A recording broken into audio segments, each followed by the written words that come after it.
اطالوی tennis star اور event کے فورتھ سیڈک جینکنسن اور روسی ففتھ سیڈ ٹینس کھلاڑی آندرے روبلوف اپنی پیش قدمی کو برقرار رکھتے ہوئے Australian open tennis tournament men's singles مقابلوں کے کوارٹر فائنل راؤنڈ میں پہنچ گئے۔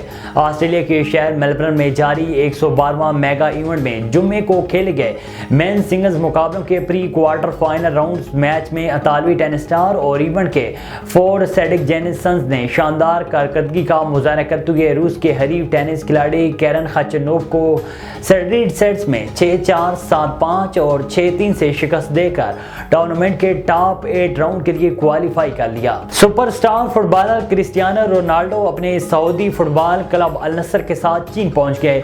بیجنگ پہنچنے پر ان کا والہانہ استقبال کیا گیا۔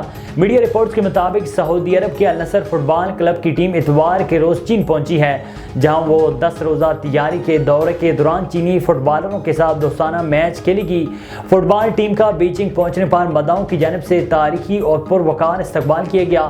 اسٹار فٹ بالر کی ایک جھلک دیکھنے کے لیے شہریوں کا سمندر بیجنگ کی سڑکوں پر امڑ آیا۔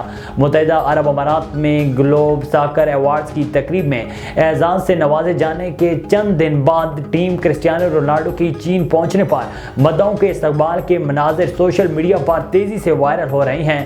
ایک ویڈیو کلپ میں دیکھا جا سکتا ہے کہ پرتگالی لیجنڈ اپنی ٹیم کی بس کی کھڑکی سے مداحوں کے گروپ کو ہاتھ ہلا کر جواب دے رہے ہیں۔ پاکستان کرکٹ ٹیم کے سابق چیف سلیکٹر اور کپتان انضمام الحق نے کہا ہے کہ کھلاڑیوں کو اعتماد دیے بغیر پرفارمنس نہیں ہوگی۔ انضمام الحق نے کہا ہے کہ 6.5 ماہ ہماری کرکٹ کے لیے اچھے نہیں رہے، کسی کو بھی 3 یا 6 ماہ کے لیے نہیں لانا چاہیے۔ جب تک اعتماد نہیں دیں گے پرفارمنس نہیں ہوگی۔ سابق کپتان انضمام الحق نے کہا ہے کہ نیوزی لینڈ میں پرفارمنس اچھی نہیں رہی، جبکہ آسٹریلیا کے خلاف سیریز ہمیشہ مشکل ہوتی ہے۔ انہوں نے مزید کہا ہے کہ نوجوانوں کا لانا اچھا ہے، لیکن صحیح وقت پر لایا جائے۔ بابر دنیا کا بہترین کھلاڑی ہے، جب وہ دباؤ میں آ سکتا ہے تو نوجوان کیوں نہیں؟